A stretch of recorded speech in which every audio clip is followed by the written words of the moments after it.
Alrighty, so this is Josh Ortiz. Just going to do the quick um, video chat about the MTSS program at my high school.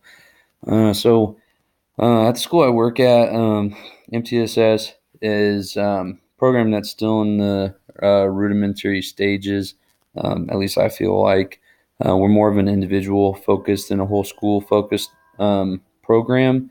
I say this because of the way the system's laid out. So instead of a true MTSS program, um, I think there's a lot more dependence on the special educators in the initial and front um, tiers than my understanding of um, the special education department becoming more in the back end, so tiers 2 and 3. Um, so, for example, the school sit team um, provides critical insight to students who are struggling in particular subjects, and then if students are not progressing efficiently, decides what needs to be done to keep that student on track and try and get the best supports and outcomes for that individual. Oftentimes, our tier 2 and tier 3 students are thrown into team taught courses. Especially, we find this in our freshmen for pre-algebra, English, and physical science. I like the team taught class. The only downside is instead of a special educator as being one of the co-teachers, we have interventionist, which is great, but oftentimes in our district, the interventionist actually um, is just a specialist in that area versus a specialist when it comes to special education strategies and IEPs and how to, um, differentiate and just scaffold um, to the point that a individual student or a group needs. Um, for our sit team, it's my understanding that the sit team at my school meets quarterly to discuss students and what they're seeing in classrooms. The tools used for screening academic needs are definitely student work, teacher observations, and assessment scores. Um, Assessment scores is a tough one. We take Ames Web assessment scores quarterly for our students to see growth or decline. Uh, I argue that this is kind of a flawed system because if you look at some of the test duration, you especially for freshman kiddos. Um, that it only took them like 8 minutes to take a test that's designed to take 30 minutes to a whole class period. So the data is already invalid. They're scoring super low and being put in or placed into these tier 2 supports without being properly identified, um, which is my next kind of beef I have with the whole program is that they'll take an individual who is failing and label them as red flag them as, hey, they need special education or program modifications to be successful, which isn't always the case. I mean, definitely sometimes is the case. And, for those individuals, it's a different circumstance. But just because you're failing in a general education class does not mean that you qualify for special education. And I can't say that enough. A lot of times, I think we have to convince the general educators that they can try different strategies too. You don't always have to do the whole lecture. I do, we do, you do. Like change it up a little bit. That's great and all, but like throw in some projects and whatnot. Get the topics to be interesting versus um, not motivating an unmotivated kid. It's just bad news already. Um, and we don't need any more students being labeled in high school. I know it happens, but in my head, it's just hard to grasp that. students made it, 9 years in education without being identified, and then are suddenly labeled as special education. It happens, but it's tough to agree with. Tough pill to swallow. Um, so on top of that, for behavior, for MTSS, now this is more structured. So our school system actually works through a co-op for special education. So we're kind of like subcontractors in a way, and the co-op has its own behavior, like a step-by-step protocol to make sure that we're following the specific guidelines and not skipping anything. I mean, nothing at all.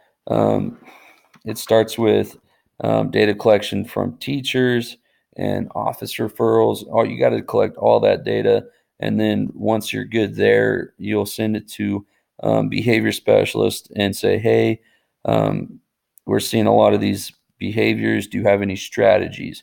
That person will send you stuff. You'll go through that for like 4 to 6 weeks. Um, then you email them back, "Hey, this worked great." Or path number two, "Hey, it didn't go so hot. What can I do?" And they'll say, "Hey, let's set up a time. I'll come and observe the student and see if I can offer any possible suggestions." So then the behavior specialist will show up, observe the student, and then offer feedback, suggestions, different strategies, interventions that might work, that they've seen had success in the past.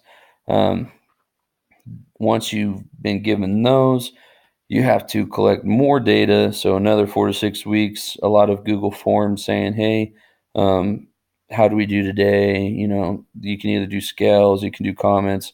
You're doing qualitative and quantitative data. And at the end of the 6 weeks, you get back together and say, "Hey, did it work? Did it not work? What's good? What's bad?" And if it didn't work and it's bad, then you make the recommendation to have an IEP meeting to get PBS services on the IEP, so they're in a behavior structured classroom to help teach those skills to cope with different social and emotional needs. Um, So the interventions are very systematic because the co-op lays out specifically, you can't skip anything. Um, the co-op lays out what you need to do in a specific framework, and then you're either going to work till something's going to work, and if it doesn't, you're going to continue to try and try, because there's an infinite amount of possibilities, and unless you try everything, you'll never know if, hey, maybe the 900th thing on the list will work. It takes time to actually see if something will work. Um, I think in our previous courses, they said, "Hey, you can't expect it, week one to actually decrease what you're trying to do or increase your academics or decrease behavior." They said, in fact, a lot of times there'll be an initial dip before there's an increase in what you want done, which I see that a lot. Um, you kind of have to ride that storm out. Everything is kind of like it's tough to adjust to change. We're all human beings, and we can't expect more or something crazy from our students. That it takes us a minute to adjust to change as well. Um, Looking at my cheat sheet here. Um, so the interventionists, like I said, are all in co-taught classes in the high school, and these are geared for our tier two, tier three kids. Um, I believe it's only freshman courses right now. Uh, they were identified as, "Hey, these kids are going to struggle in these areas," in middle school when they were in eighth grade, and the IEP teams at the middle school recommended, "Hey, they need tier two supports," and so they got put in the co-taught classes. Um, Difficult thing is, it's still nothing in the course is modified. They're doing the same exact thing. It's in a co-taught environment versus a complete just single teacher and 30 kids kind of climate. Um, most Once again, most give the full 18 weeks or 9 weeks to try and see if a strategy or any intervention actually is working or not. The reason behind this is you've got to have enough time. Um, Data collection, data sample is huge. The more input you have, the better output you'll be able to come up with or determine, say definitively this works or it's not working. Um, Teachers track the students' progress towards specific goals.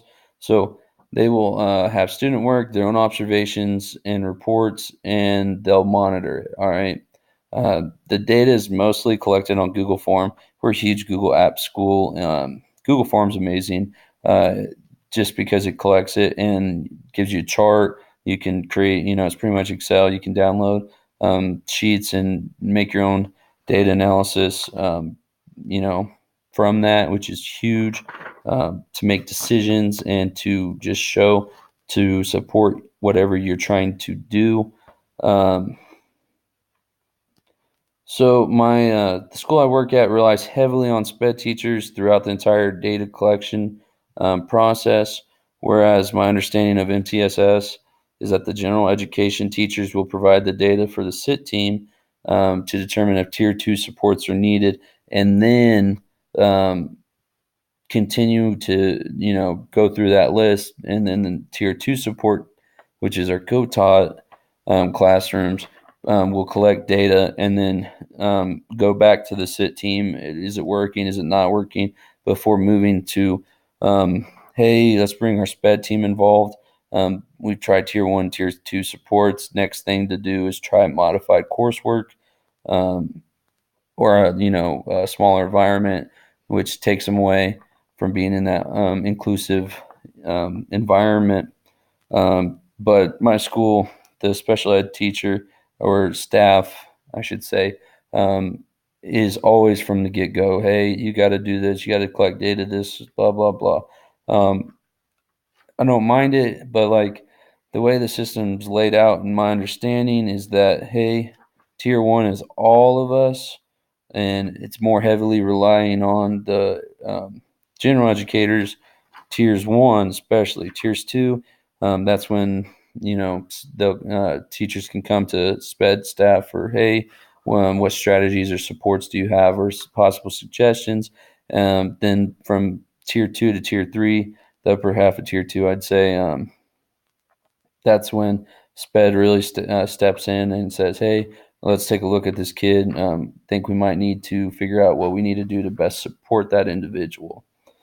Um, it should not be a program where a student who is failing, I already touched on this, but it should not be a program where a student who is failing is automatically dumped into special education. It does not help out the program at all, and in fact, can lead kids to not be challenged. Don't get me wrong; some students need the upper tiered supports, but not every unmotivated kid requires special education or modified coursework. Hands down, biggest point of the night. Every unmotivated kid, just because a kid's failing, doesn't mean that they require special ed services. We've just got to figure out um, how to connect the bridge. How can we motivate that individual? How can we spark the fire? Ignite the flame and passion for education. We cannot just jump hoops because a kid is unmotivated.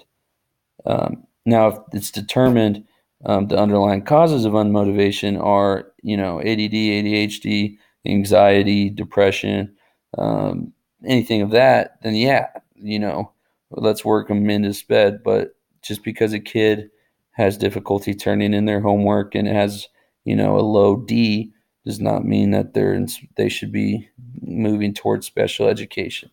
Um, all right, enough of that soapbox. That's everything I got tonight. So thank you for listening. Have a great night.